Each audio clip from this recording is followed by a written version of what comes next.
जी, अस्सलाम वालेकुम। Welcome to Pakistan stock नेटिक। उम्मीद है कि आप तमाम दोस्त खैरियत से होंगे और आज का दिन जो है वो भी अच्छा गुजरा होगा। यार कल के लिए माजरत, कल जो है वो वीडियो अपलोड नहीं की जा सकी। चंद जो है वो मसरूफियात की बिना पर, मसरूफियात तो खैर नहीं कहना चाहिए। आखिर ये भी एक मसरूफियत है वीडियो का अपलोड करना। माशाल्लाह बहुत सारे दोस्त जो है वो देखते हैं, इंतज़ार करते हैं। तो ये भी बहरहाल हमारी मसरूफियत का हिस्सा ही है। लेकिन वो बस किसी जगह पर मैं थोड़ा लेट हो गया, जिसकी बिना पर जो है वो वीडियो कल अपलोड नहीं हो सकी। तो उसके लिए जो है वो आप माज़रत कबूल फरमाइए। अगर आप कबूल कर लेंगे तो अगली वीडियो देखने में आपको आसानी होगी और मुझे बनाने में आसानी होगी। लेकिन अगर आप कबूल नहीं फरमाएंगे तो आपको वीडियो देखने का मज़ा नहीं आएगा, हमें बनाने का मज़ा नहीं आएगा। तो बात वहीं की वहीं रह जाएगी। तो बेहतर यह है कि कबूल कर लिया जाए। वो मेरे उस्ताद साहब एक बात कहा करते हैं, मेरे उस्ताद साहब कहते हैं अगर आप कबूल कर लेना तो उससे बड़े मामलात जो है वो हल हो जाते हैं, बड़ी मुश्किलात आसान हो जाती हैं। जिस तरह अक्सर जो है वो हम जब बैठते हैं ना तो वो कहा करते थे, देखें जी इसने ये किया, उसने ये किया, वो मेरे दोस्त ने ये कर दिया। तो उस्ताद साहब कहते हैं यार आपने लगता है उस दोस्त को अभी तक आपने कबूल नहीं किया। हमने कहा जी उसका क्या मतलब हुआ? तो वो फरमाते हैं, कहते हैं यार जब आपने उसको दोस्त कबूल कर लिया ना, तो वो क्या कहते हैं कि उसकी अच्छाई तो अच्छाई है ही, लेकिन अगर उसमें किसी किस्म की शख्सियत के अंदर आ, कुछ ऐसी चीज़ें भी हैं जो कि नापसंदीदा हैं, तो वो भी ऑटोमेटिकली आपको कबूल हो जाती हैं। तो जब आप कबूल कर लेते हैं तो फिर उसके साथ वक्त गुजारना जो है वो आसान हो जाता है। तो उसी तरह से फिर बात यहाँ पर आ गई कि अगर आप माजरत कबूल करेंगे तो वीडियो देखने का भी मजा आएगा, हमें बनाने का भी आएगा। ठीक है ना? हमने देखे बात कहाँ की थी, हमने कहाँ जोड़ दी। चलें खैर, ऐसे गपशप वो जहन में बात आई थी तो बयान हो गई। बाकी इंशाल्लाह इस गपशप के लिए तो हम वो रखेंगे दूसरा चैनल इंशाल्लाह। आगे चलते हैं जी और देखते हैं आज मार्केट की सूरत हाल क्या रही। आज जो है वो मार्केट ने सुना है कि कोई 8-10 पॉइंट ही डाले हैं सिर्फ। ना होने के आटे में नमक के बराबर भी नहीं है। नमक तो फिर थोड़ा सा ज्यादा होता है। सिर्फ 11 पॉइंट जो है वो मार्केट ने डाले। देखिए मार्केट के अंदर सिचुएशन, जैसा कि हमने, मेरा ख्याल है कि वीकेंड की वीडियो में भी डिस्कस किया था कि अब जो मामलात हैं ना वो पोस्टपोन होते जा रहे हैं आफ्टर ईद। जिस तरह अगर आप अपनी डेली रूटीन का भी अगर आप जायजा लें ना, कोई काम आप करना चाह रहे हैं तो, या कंस्ट्रक्शन के हवाले से या कुछ और काम करना है, तो हम अक्सर यही कहते हुए एक नजर आ रहे हैं एक दूसरे से, अच्छा यार ईद के बाद देखते हैं, अच्छा जी ईद के बाद देखते हैं, ये फलां काम करना है ईद के बाद करेंगे, ठहर जाएं जी। तो अब यही हालात जो है वो हमारी स्टॉक मार्केट के भी हैं कि इस वक्त जितने भी हमारे दोस्त अहबाब ज्यादातर जो हैं उनका ज्यादातर रुझान जो है वो कुर्बानी की तरफ है, जानवर खरीदने के हवाले से है, दूसरे मामलात की तरफ है। तो शायद इस वजह से मामलात जो है वो स्टॉक मार्केट के थोड़ा सा आपको डिप्रेस नजर आ रहे हैं। अब इसका ये मतलब नहीं है कि मार्केट पता नहीं क्रैश होने वाली है, कुछ नहीं होता। टेक इट इजी, आराम करें, सुकून करें। अगर कोई अगले 3-4 दिन, क्योंकि आखिरी हफ्ता है ईद कुर्बान का, तो इस हफ्ते में अगर आपको कोई चीज नहीं भी ना देखने को मिलती तो कोई बात नहीं यार, कुछ डेली ट्रेड करना कुछ जरूरी है क्या? उसमें कोई स्वाब होता है अगर आप डेली ट्रेड करेंगे? तो यार अगर कुछ 4 दिन ट्रेड आप नहीं भी करेंगे तो क्या फर्क पड़ता है? इसलिए मैं अक्सर आप लोगों से एक बात कहा करता हूँ कि हमारे उस्ताद साहब पंजाबी में कहते हैं काले नहीं पहना चाहिए था। ठीक है ना? आराम सुकून से काम किया करें यार। ये मेरे साथ जो दोस्त साहब आप काम करते हैं ना, उनको भी मैं अक्सर इसी चीज की तलकीन करता हूँ। और माशाल्लाह काफी जो लोग गुज़िश्ता 3-4-5 महीने से काम कर रहे हैं वो तो खैर अब यूज टू हो गए हैं कि हम कुछ ज्यादा जो है वो भाग दौड़ वाले बंदे तो है नहीं। तो इसलिए जो नए दोस्त अहबाब भी सोच रहे हैं हमारे साथ काम करने का, वो भी जहन में रखिएगा कि हम बड़ा पुरसुकून, बड़े आराम से काम करने वाले लोग हैं। बाज़ औक़ात तो क्या, बल्कि कई मर्तबा ऐसा होता है कि हम फीस लेते हैं शेयर खरीदने से मना करने की। लोग फीस लेते हैं कि आइए हम आपको शेयर बताते हैं, हम फीस लेते हैं कि आइए हम आपको मना करते हैं कि शेयर अभी नहीं खरीदना। हमारी एक अपनी स्ट्रेटजी है यार, हम पुरसुकून रहने की कोशिश करते हैं। तो बात करने का मकसद ये था कि अगर अगले चंद दिन जो है वो मार्केट अगर आपको ऐसी ही नजर आती है, तो चाहे आप प्रॉफिट में हैं या लॉस में हैं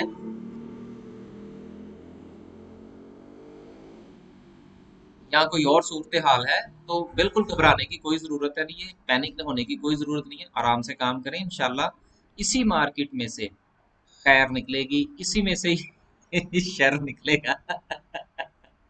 ये कहने का मतलब ये था माजरत के साथ, वो बस हमें वो फिक्रा आया, मतलब बस चला गया कि इसी मार्केट में से ही अगर खुदा ना खास्ता आपको थोड़ा बहुत लॉस हुआ है तो इंशाल्लाह यहीं से जो है वो आपको प्रॉफिट मिलेगा। वो मेरे उस्ताद साहब अक्सर कहते हैं, यार जहां पर आपकी चवन्नी गिरी है ना वहीं से मिलेगी। चवन्नी बहुत सारे नए लोगों को नहीं पता होगा, न्यू जनरेशन को, कि क्या होती है। 25 पैसे को कहते हैं जी। खैर, गपशप के लिए दूसरा चैनल है, उसी पे चलेंगे। अब आगे चलते हैं। के एम आई 30 की बात करें तो आज तकरीबन 150 पॉइंट का इजाफा है, अच्छा इजाफा है एज कम्पेयर टू 11 पॉइंट्स के जो कि ओवरऑल मार्केट में पड़े हैं। ग्राफिकल व्यू का थोड़ा सा जायजा ले लें जल्दी जल्दी से, और बात करते हैं फिर समरी पे जाके। आज भी जो है वो टेक्नोलॉजी सेक्टर लीड किए हुए है, और सबसे दो अहम सेक्टर्स जो हैं, सबसे अहम सेक्टर्स जो दो हैं, इम्पोर्टेंट सेक्टर्स जो हैं, वो है ऑयल एंड गैस एक्सप्लोरेशन का और ऑयल एंड गैस मार्केटिंग का। और उन दोनों का दूर दूर तक हमें कुछ शायबा भी नहीं पड़ रहा। तो आपको पता है कि वो भारी भरकम सेक्टर है, जब वो चलते हैं तो फिर बहुत कुछ चलता है। आगे चलें जी और देखते हैं कि आज सर्किट ब्रेकर की क्या पोजीशन रही। टेक्नोलॉजी सेक्टर ऊपर है, वर्ल्ड कॉल की वजह से अच्छा खासा वॉल्यूम लगा है। वो एक अलग बात है कि अब जो वर्ल्ड कॉल है उसका मुंह नीचे की तरफ है।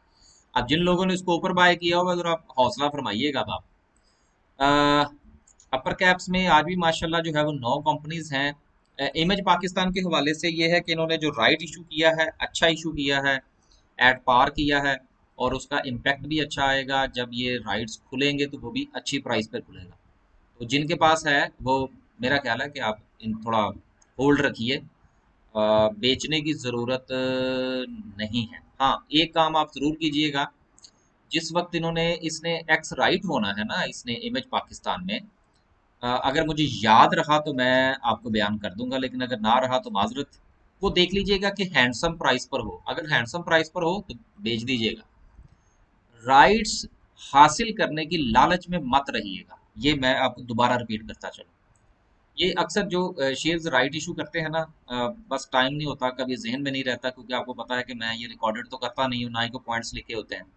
एज इट इज़ ये चलता है काम हमारा। तो इमेज पाकिस्तान की बात करने लगा हूँ दोबारा से, कि अगर आपके पास ये शेयर्स मौजूद हैं और एक्स डेट से पहले, जिस दिन इसने एक्स राइट होना है, अगर ये इसके आपको हैंडसम प्रॉफिट मिलता हो, अगर मुझे याद रहा तो मैं एक्सप्लेन कर दूंगा, लेकिन अगर ना रहा तो हैंडसम प्रॉफिट हुआ हो तो उसमें से आप एग्जिट कर लीजिएगा। एक्स राइट होकर राइट्स शेयर्स मिलने का इंतजार मत कीजिएगा। उम्मीद है कि आपको मेरी बात समझ आ गई होगी। आगे चलते हैं जी, और देखते हैं कि लोअर कैप की क्या पोजीशन है। लोअर कैप की बात करें तो इस वक्त सिर्फ 5 कंपनियां जो है वो लोअर कैप में हैं। उसमें भी सिर्फ एक कंपनी ऐसी है जिसको डीएफएमएल है। ये तो शायद 20 की बातें हो रही थी मेरा ख्याल है। अब तो शायद 2-3 दिन से नीचे ही है। कोई बात नहीं यार, चलता है सारा कुछ। लेकिन जिन लोगों ने इसको ऊपर खरीदा हुआ ना, आप वो जरा इंतजार कीजिएगा।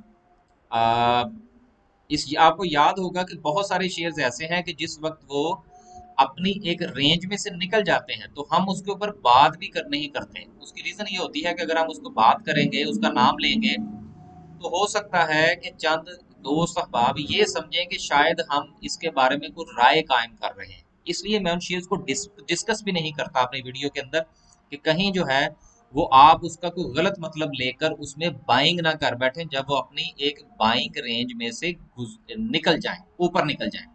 तो इसी तरह से ये चंद शेयर्स ऐसे हैं जिसमें ग्लास का पूरा सेक्टर है। आगे चलते हैं इंशाल्लाह, तो बात करते हैं इसकी। समरी को डिस्कस करते हैं तो फिर इंशाल्लाह इसका पता चलेगा। समरी की बात करें तो 226 पॉइंट्स कंपनीज जो हैं वो अपसाइड पर हैं, और 154 डाउन साइड पर। ऑटोमोबाइल असेंबलर की बात करें तो गंदारा निसान 126 लगा के नीचे आ गया है। यार अजान हो रही है, जरा अजान सुन लें।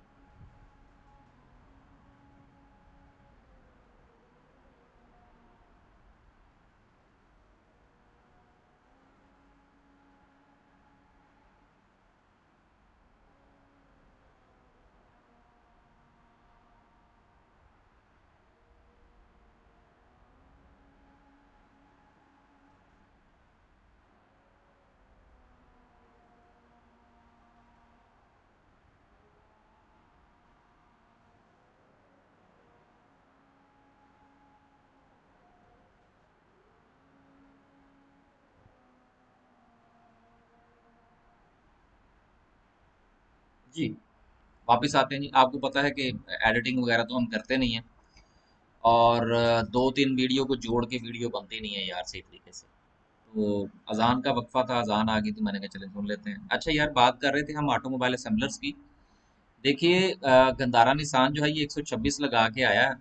चलें, अच्छी बात है। ये ये मुझे हंसी इसलिए आ रही है। आपको याद होगा कि चंद दिन पहले मैंने आपसे गुजारिश की थी कि आइंदा आने वाले दिनों में हम शॉर्ट सेल जो है उसको भी थोड़ा सा अपने पोर्टफोलियो, जो हमारी मैनेजमेंट सर्विस है उसका हिस्सा बनाने जा रहे हैं। तो ये तजर्बाती तौर पर जो है वो कुछ एक दो चीज़ें मैंने रिकमेंड करना शुरू की हैं, जो दोस्त अहबाब मेरे साथ काम करते हैं, जो शॉर्ट सेल भी करते हैं, उनको मैंने ये गंदारा निशान जो है ये 125 पर रिकमेंड किया था कि शॉर्ट कर दीजिएगा। अब देखिए, अगर आपने 125 पर अगर किया है और ये 121.50 लगा के आया और 122.38 पर इसकी क्लोजिंग है, अगर फर्ज करें इसमें से 2 रुपए और निकल जाते हैं तो 5-6 रुपए मिल जाएंगे आपको एक दो दिन के अंदर, और क्या चाहिए यार। 5 या 6 रुपए अगर आपको मिल जाते हैं तो मेरा ये ख्याल है कि ये कुछ 4% के करीब करीब प्रॉफिट बनता है आपको। और क्या चाहिए यार, 126 रुपये का शेयर है, 5 रुपए दे जाता है तो 4% के करीब है इसका। अच्छा प्रॉफिट है। आगे चलते हैं जी। आगे चलें और साजगार है। देखिए, जिन लोगों के पास, जिन दोस्तों आपके पास ये साजगार है, 180 पर इधर उधर होने की तैयारी कर लीजिएगा। आगे चलते हैं, ऑटोमोबाइल पार्ट्स की बात करें। बैटरियां तो ठक ठक ठक ऊपर जा रही हैं। चलें जी, जाने दें इनको। जब कुछ चीज़ें आपकी रेंज में से निकल जाएं तो उनके बारे में राय कायम नहीं करनी चाहिए। जब वो कहीं जाके थम जाएं तो फिर उसको दोबारा से जायज़ा लेना चाहिए। आगे चलते हैं जी। टायर्स की बात करें तो टायर्स को बहरहाल देखा जा सकता है। केबल्स की बात करें, वेव्स अपने उस लेवल पर आया चाहता है जहां पर मेरा ख्याल है कि इसके अंदर एंट्री बनाई जा सकती है। सीमेंट सेक्टर की बात करें तो सीमेंट के अंदर डीजी खान है। इसका नेक्स्ट लेवल जो है वो मेरा ख्याल है 110 के करीब आपको इसको देखना चाहिए, उससे पहले नहीं। बाकी जो है सीमेंट में से भी एक एक शेयर जो है वो मैंने रिकमेंड किया हुआ है शॉर्ट सेल के लिए, तो वे देखेंगे उसका भी क्या बनता है। केमिकल सेक्टर की बात करें तो बॉक्सले पेंट जो है वो तो लगा रहा है ऊपर ही ऊपर और ऊपर ही ऊपर। इस वक्त ये तकरीबन कोई 73 के करीब पहुंच चुका है। बहुत अच्छी इसके जंप्स लग रहे हैं। आपको याद होगा कि एक वक्त में हमने ये 52 पर और 56 पर रिकमेंड किया था। तो बाद में कुछ जो है वो हमें वो क्या कहते हैं जी के कमेंट्स भी मिले कि जी आपने हमें 26-56 पर रिकमेंड किया। हमने कहा जी हमसे गलती हो गई। अब उसके बाद हमने इसका नाम ही नहीं लिया। हमने कहा यार ये ना हो कि फिर कोई खरीद ले या हमारी रिकमेंडेशन पे बात जाए। तो चलें, बर्जर जो है वो भी अच्छा चल रहा है। जिनके पास है वो 100 के करीब इधर उधर हो जाइएगा। आगे आप लोग माशाल्लाह खुद समझदार हैं। टेस्कोन को भी छोड़ दें। आगे चलें जी, सितारा को भी छोड़ें। कमर्शियल बैंक्स की बात करें तो देखें, बैंक्स के हवाले से बैंक ऑफ पंजाब के बारे में पूछा था किसी ने।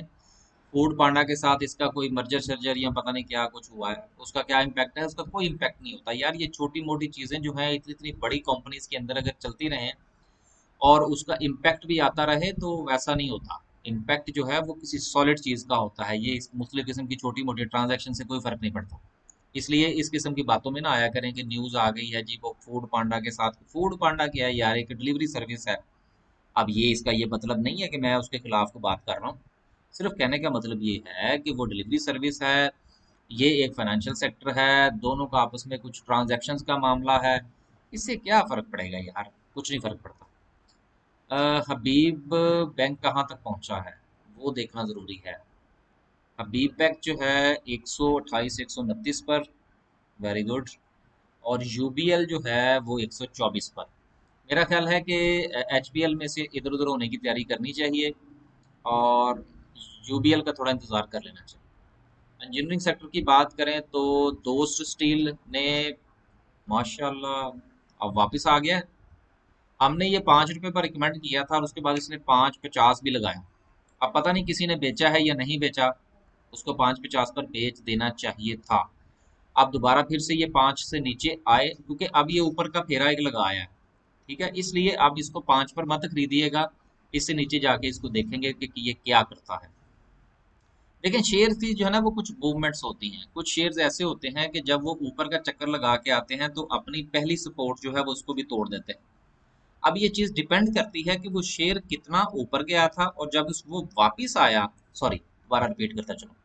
शेयर्स का ये देखना होता है कि शेयर जब अपने एक लेवल से दूसरे लेवल की तरफ अप साइड मूव उसने दिखाई तो उसको अप साइड मूव लगाने में कितना वक्त लगा और उसके पीछे मोमेंटम क्या था, बाइंग कितनी थी, और फिर जब वो वहां से वापस आया है देन उसको कितना वक्त लगा और उसके नीचे सेलिंग कितनी थी।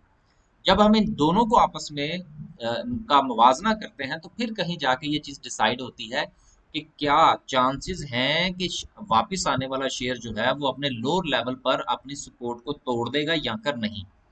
फिर कहीं जाके हम इस चीज का डिसीजन करते हैं कि आप इसको नीचे वाली सपोर्ट पर खरीदें या अभी इंतजार फरमाएं। तो ये कुछ चीजें होती हैं यार, बहुत कुछ है बात करने को, बस क्या करें, वक्त की कमी का जो है ना वो कुछ सामना रहता है। फर्टिलाइजर सेक्टर जो है, फर्टिलाइजर बिन कासिम 2761 है, अभी इंतजार कर लें थोड़ा। फूड सेक्टर की बात करें तो अब तो हूर 25 रुपए पर, 26 तो खैर इसने मेरे ख्याल में शायद पहले भी लगाया था। फौजी फूड भी काफ़ी अच्छी प्राइस पर है लेकिन ऊपर वाले लेवल पर है, मेरा ख्याल है अभी आपको इंतजार करना चाहिए। जिलेट पाकिस्तान 300 क्रॉस कर गया, वेरी गुड। नेशनल फूड खड़ा है 226 पर, कोई मूड नहीं है खरीदने का। ऑर्गेनिक मीट में भी कोई मूड नहीं है। ट्रीट, यूनिलीवर, यूनिटी, नहीं भाई, बाकी कुछ नहीं, अभी कुछ नहीं कहा जा सकता अभी। ग्लास की बात करें तो नहीं यार, पिछले दिनों कुछ थोड़ा मूड हुआ था इस पर बात करने का, लेकिन जब मैंने कोई एक दो शेयर्स के ग्राफ देखे ना तो उसके बाद वो मूड चेंज हो गया, इसलिए अभी फिलहाल इसको हम होल्ड पे ही रखते हैं कि अभी मजीद इसके ऊपर बात नहीं की जा सकती। इंश्योरेंस सेक्टर की बात करें तो आईजीआई होल्डिंग 180 पर खड़ा है और आईजीआई लाइफ इंश्योरेंस है 46 पर। क्रिसेंट स्टार खड़ा है 3 रुपए और 34 पैसे पर। नहीं यार, रहने दें। इन्वेस्टमेंट बैंक्स की बात करें तो सारा का सारा सेक्टर जो है वो आज नीचे की तरफ है। इसकी क्या रीज़न है? इसकी रीज़न ये है कि चंद दिन पहले तक ये कुछ शेयर्स जो हैं ये अपनी अपनी ऊपर का एक चक्कर लगा चुके हैं और काफ़ी अच्छा खासा लगा गए हैं। इसमें दाऊद इक्विटीज़ है, इसमें 786 भी 2 दिन कैप हुआ। ई एफ जी हार्मेस जो है ये भी बहुत ऊपर गया, ये 22-23 रुपए से उठा सा शेयर, इसमें 10 रुपए का इजाफा हुआ। आ, सिर्फ और सिर्फ फर्स्ट नेशनल इक्विटी जो है इसका काम थोड़ा सा रहता है कि इसने कुछ चक्कर लगाना है। बाकी एस्कॉर्ट जो है उसको भी आपने देखा होगा कि वो भी 8.5 रुपए से उठा और 11 रुपए तक तकरीबन चला गया था, 11 से ऊपर ही शायद चला गया। तो कहने का मतलब ये है कि जो शेयर इस तरह से ऊपर का चक्कर लगा के नीचे की तरफ आए ना उनसे जरा थोड़ी देर परहेज किया करें, उनको सेटल डाउन होने दिया करें, फिर कहीं जाके आप उसमें राय कायम करें कि आया कि आपने बाइंग करनी है या नहीं करनी। लीजिंग को भी छोड़ दें, लेदर को भी छोड़ दें। मिसलेनियस की बात करें तो सिद्दीक टिन प्लेट, नहीं यार अभी नहीं। शिफा की बात करेंगे जब ये 210 पे आएगा। आगे आप लोग खुद समझदार हैं, चलते हैं जी आगे। मुदारबाज को छोड़ दें, इनके ऊपर मैं काम कर रहा हूँ। यूनिकैप में बहरहाल मैंने थोड़े से पैसे कमा लिए थे और अब ये दोबारा फिर तकरीबन 3 रुपए पर जाने, नहीं यार ये तो नीचे आ माजरत यार, ये तो नीचे आ गया 3 रुपए से, मैंने तो इसको 3.40 पे बेचा हुआ है। अच्छा अच्छा ठीक हो गया, अभी ना खरीदिएगा जी।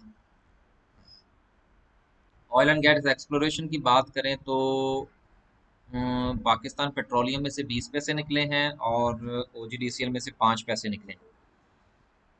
देखें, अगर तो आपके पास ये दोनों शेयर्स पहले से मौजूद हैं तो फिर आप थोड़ा सा कर लें इंतज़ार मज़ीद एवरेज करने के लिए।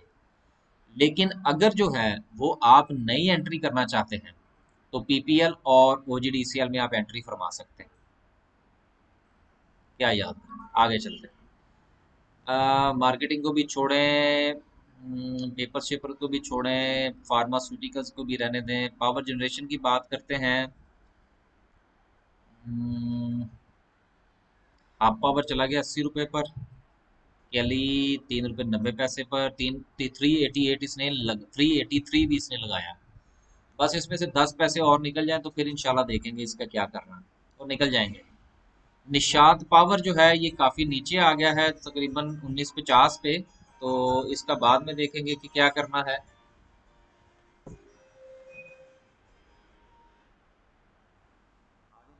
जी, और बात करते हैं सितारा एनर्जी की। नहीं करते जी, छोड़ दें इसको भी। रिफाइनरीज को भी छोड़ दें, शुगर को भी छोड़ दें। टेक्नोलॉजी सेक्टर में एवेंसियन 94 पे। हम नेटवर्क आ गया 7.5 पे। चलें, अच्छी बात है। हम तो इससे 7 रुपए से नीचे के ग्राहक हैं जी इसके। अ, बस यार, मेरा ख्याल है बाकी सारा ठीक ही है। टेक्सटाइल सेक्टर की बात होगी थी कि नहीं हुई थी? नहीं हुई। चले, मैं दोबारा कर देता हूँ। देखिए, इसमें निषाद चूनिया जो है वो हुआ है अपर कैप। तो इसका इम्पैक्ट जो है वो सिर्फ ना कि आपको इसमें नजर आएगा, बल्कि गुल अहमद में और निषाद मिल्स में भी आपको इसका इम्पैक्ट नजर आएगा। तो जिन जिन के पास खास तौर पर ये गुल अहमद टेक्सटाइल टाइप के शेयर्स है ना, वो मेरा ख्याल है कि आप कल या परसों उसमें से इधर उधर होने की तैयारी फरमाइए। तो 60-70 का इंतजार करने की जरूरत नहीं है। आ, उसके बाद ट्रांसपोर्ट है, टोबैको है। पाकिस्तान टोबैको आ गया नीचे 1300 रुपये पर। यार, 1260 लगाए हैं इसे। चलो, कोई बात नहीं। आगे चलते हैं जी और बात करते हैं कैंडल की। देखें, ये गुज़िश्ता 3 दिन की जो कैंडल है, तीसरे दिन को अगर हम छोड़ दें और कल की और आज की अगर हम सिर्फ बात करें, तो दोनों की दोनों कैंडल्स जो हैं ये चीज़ वो क्या कहते हैं, जोरों शोर से बता रही हैं कि इस वक्त मार्केट का जो मूड है वो साइडवेज का है। और जैसा कि मैंने पहले भी बात की कि मार्केट जो है वो चूंकि कुर्बानी के हवाले से उसका इम्पैक्ट है, लोग कुर्बानी वगैरह में मशगूल हैं, इस तरफ ध्यान कम है। तो देखिए, ईद का ये कथन आपको पता होगा कि ईद वाले दिनों में बहुत सारे बिजनेसेस फ्लरिश करते हैं और बहुत सारे बिजनेसेस जो हैं वो डिक्लाइन का शिकार हो जाते हैं। मसलन ईद के दिनों में कपड़े, जूते, खासतौर पर बड़ी ईद में अगर आप देखें तो जानवरों के हवाले से ये चीज़ें, लाइव स्टॉक का बड़ा काम चलता है। लेकिन दूसरी तरफ अगर आप देखेंगे तो जो कंस्ट्रक्शन का काम है वो ईद से एक हफ्ता पहले ही बंद होना शुरू हो जाता है, क्योंकि उसमें बहुत सारे लोग जो है वो चूंकि दूर दूर से आए होते हैं, मजदूर तबका। तो वो ईद पे उन्होंने चूंकि वापस जाना होता है, लिहाजा ये आपका सारा का सारा कंस्ट्रक्शन सेक्टर जो है, ये चाहे छोटी ईद हो या बड़ी ईद हो, ये एक हफ्ता पहले से ही बंद होना शुरू हो जाते हैं मामला। इसी तरह से जो बड़ी बड़ी मैन्युफैक्चरिंग इंडस्ट्रीज हैं, उसमें भी जो मजदूर बाहर से काम करने आए होते हैं दूसरे शहरों से, वो भी छुट्टियां लेके चले जाते हैं। तो कहने का मतलब ये है कि ये सारी चीजें मिल मिला के कुछ सेक्टर्स जो हैं वो डाउनवर्ड आ जाते हैं, कुछ सस्टेन करते हैं और कुछ अपवर्ड चले जाते हैं। इसलिए मार्केट का इस वक्त साइडवेज रहना और अगले एक हफ्ते तक भी उसका ईद से पहले पहले तक साइडवेज रहना कोई इतनी बड़ी अचंभे की बात नहीं है। उसके ऊपर आपको कुछ परेशान होने की जरूरत नहीं है। कुछ मार्केट को कुछ नहीं होने लगा। मार्केट जो है वो अभी इसी हवाले से चलेगी। अभी जो कोरोना का तड़का लग रहा है कि पता नहीं क्या हो जाएगा, कुछ नहीं होता यार। ये कोरोना का तड़का अब आपको वो क्या कहते हैं, लगता ही रहना है। हर 2 महीने के बाद कोई ना कोई रिपोर्ट आ जाया करेगी, हर 3 महीने के बाद कोई ना कोई रिपोर्ट आ जाएगी। तो बहरहाल इसके ऊपर इंशाल्लाह ये जो टॉपिक्स हैं इसके ऊपर अलग अलग से चैनल है, उस पर बात किया करेंगे इंशाल्लाह। तो ये बात मेरा ख्याल एक्सप्लेन हो गई क्या मार्केट थोड़ा सा ईद तक इसी तरह से चलेगी। लिहाजा हमारे साथ जो दोस्त अहबाब काम करते हैं, हमने तो उनको कुछ खास बाइंग की कॉल्स नहीं दी। हालांकि वो हमें फीस देते हैं। तो दूसरे लोग फीस लेते हैं शेयर बताने की, हम फीस लेते हैं शेयर से मना करने की कि अभी ना खरीदें। टेक्निकल्स को देख लें थोड़ा सा। कैंडल्स तो बिल्कुल जो है वो साइडवेज हैं। जिगजैग को देखें कि वो क्या कहता है। तो जिगजैग जो है वो भी बेचारा वहीं का वहीं खड़ा है, उसके अंदर भी कोई इंप्रूवमेंट नहीं है। जब मार्केट ऊपर नीचे जाएगी तो उसकी इंप्रूवमेंट बनेगी ना। आरएसआई को देखें कि वो क्या कहता है। तो आरएसआई भी देखें, आरएसआई जो है वो इस वक्त खड़ा है 50 पर, जिसको मेरा ख्याल है चंद दिन पहले भी जब हमने डिस्कस किया था तो मैंने कहा था कि मेरे नज़दीक ये एक न्यूट्रल जोन होता है, कि यहाँ से मार्केट के ऊपर और नीचे जाने के दोनों के चांसेस होते हैं। लेकिन न्यूट्रल जोन है, यहाँ पर मार्केट इस वक्त चूंकि गुज़िश्ता 2 दिन से ये 50 पर खड़ी है आरएसआई, लिहाजा कोई कोई परेशानी वाली बात नहीं है। इस वक्त अगर आप इसका आरएसआई का एंगल देखें तो एंगल जो है वो बिल्कुल फ्लैट है, बिल्कुल जमीन के साथ साथ पैरेलल चल रहा है। लिहाजा कोई जो है वो मुझे कोई बिग मूव जो है वो नजर नहीं आ रही अकॉर्डिंग टू आरएसआई की बात कर रहा हूँ। बाकी आपको पता है कि मैं इन इंडिकेटर्स के ऊपर इतना ज़्यादा रिलाय नहीं करता। ये सिर्फ जो मैं थोड़ा बहुत जिक्र करता हूँ ये आप लोगों के लिए होता है। बाकी इंशाल्लाह मैं तमाम इंडिकेटर्स पर भी वीडियो बनाऊंगा, कैंडल स्टिक पर भी बनाएंगे। एक दो दोस्तों ने कहा ये टेक्निकल एनालिसिस बताएं होता क्या है, किसी ने कहा ये फंडामेंटल का बताएं क्या होता है। ये इंशाल्लाह सब के ऊपर बात करेंगे। तो इस वक्त जो है वो आरएसआई न्यूट्रल जोन में है। अगर आपके पास शेयर्स हैं तो आप उसमें थोड़ा सा इंतज़ार फरमाइए। और अगर जो है वो आपके पास लॉस पर हैं, देन फिर भी इंतज़ार फरमाइए। अगर वो प्रॉफिट में है, अच्छा प्रॉफिट है, तो इधर उधर होने की तैयारी फरमाएं। तो आज के लिए सिर्फ इतना ही जी। अल्लाह हाफिज़।